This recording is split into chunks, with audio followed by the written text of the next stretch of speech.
दोस्तों, आप देख रहे हैं नया इनकलाब टीवी न्यूज़। गजा में इजराइल और हमास के बीच जंग को 2 महीने से ज़्यादा का वक्त गुजर चुका है।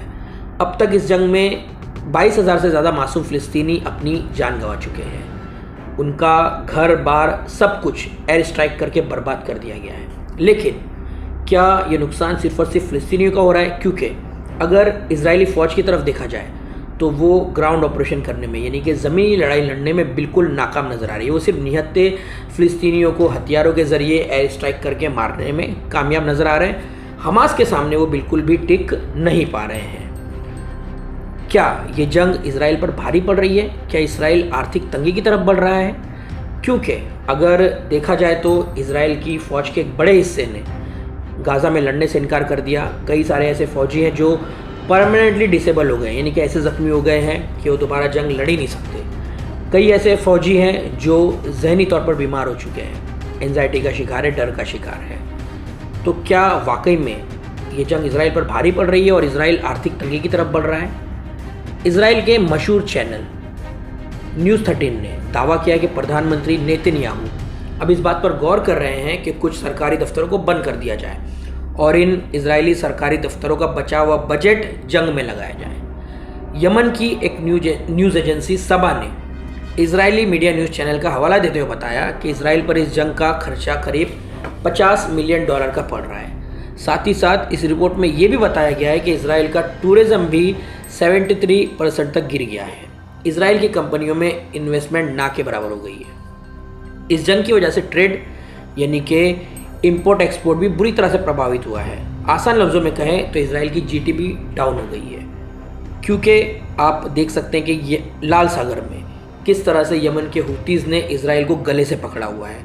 इजराइल जाने वाला जहाज़ या इजराइल से आने वाला जहाज़ बिल्कुल भी वो उसके साथ रियायत नहीं बरत रहे हैं। सारी दुनिया की बड़ी बड़ी ताकतें कह चुकी है कि आप ये हमले बंद करें, लेकिन वो नहीं डर रहे हैं।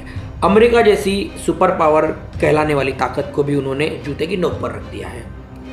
तो इन सभी बातों से आप अंदाज़ा लगा सकते हैं कि ये जंग इजराइल पर कितनी भारी पड़ रही है। एक रिपोर्ट के मुताबिक दूसरे मुल्कों से इजराइल का जो करेंसी एक्सचेंज होता था और जो साजो सामान का लेन देन था वो भी 64% तक कम हुआ। ये काफ़ी बड़ा आंकड़ा है।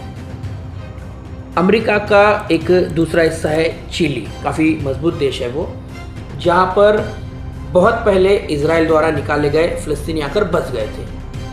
अब वो इस देश की सरकार में बड़े बड़े पदों पर हैं। तो वहाँ पर मौजूद ऐसे फ़िलिस्तीनी वकील जिनके पास चिली और फ़िलिस्तीन दोनों ही देशों की नागरिकता है, उन्होंने मिलकर इजराइल के खिलाफ इंटरनेशनल क्रिमिनल कोर्ट में मुकदमा दायर किया, केस दर्ज करवाया है। उनका कहना है कि इजराइल ज़बरदस्ती गाज़ा की ज़मीन छीन रहा है, वहाँ के लोगों का जेनोसाइड कर रहा है और दुनिया इस पर खामोश है।